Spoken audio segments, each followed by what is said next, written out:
प्रचार थमा, कौन जीतेगा मुंबई की जंग। इन मुद्दों ने बीएमसी चुनाव को बनाया रोचक। बीएमसी चुनाव का प्रचार थम गया है, लेकिन मुंबई की सियासत पूरी तरह गरमाई हुई है।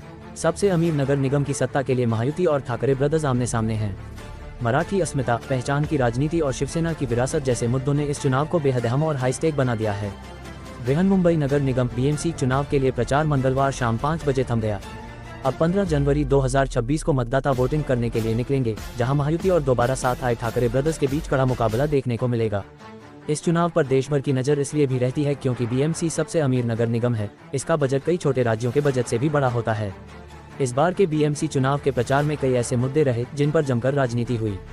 जैसे प्रचार के आखिरी दिनों में ये चुनाव मराठी बनाम गैर मराठी की बहस पर अटका। इस विवाद को बीजेपी नेता अन्नामलाई की टिप्पणी से भी हवा मिली।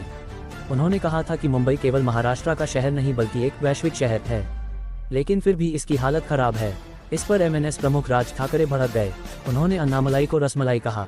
इतना ही नहीं, लुंगी पुंगी बोलकर मजाक उड़ाया। राज ने कहा कि बाहरी राज्यों के नेता मुंबई को लेकर इस तरह की टिप्पणी न करें। इससे पहले खान बनाम मराठी हिंदू मेयर की बहस के साथ पहचान की राजनीति चरम पर पहुंच गई, जहां बीजेपी के मुंबई अध्यक्ष अमित साटम ने किसी भी खान को मेयर पद से हटाने की कसम खाई। वहीं मुख्यमंत्री देवेंद्र फडणवीस ने इस बात पर जोर दिया कि अगला मेयर हिंदू और मराठी होगा। साथ ही महायुति के घोषणा पत्र ने कड़ा रुख अपनाते हुए शहर से अवैध रोहिंग्याओं और बांग्लादेशियों को बाहर निकालने का वादा किया है। तय होगा विरासत का असली दावेदार। जमीनी स्तर की बात करें तो 69 सीटों पर शिवसेना, यूबीटी और शिंदे की शिवसेना के बीच सीधा मुकाबला है। इससे शिवसेना की विरासत का असली दावेदार तय हो सकता है। वहीं शिवसेना यूबीटी 97 सीटों पर बीजेपी से भिड़ रही है, जबकि कांग्रेस 88 सीटों पर बीजेपी का सामना कर रही है। वहीं शिंदे की शिवसेना का सामना 18 सीटों पर एमएनएस से और 53 सीटों पर कांग्रेस से होगा। वहीं बीजेपी और एमएनएस के बीच लगभग 35 सीटों पर कड़ा मुकाबला देखने को मिल सकता है।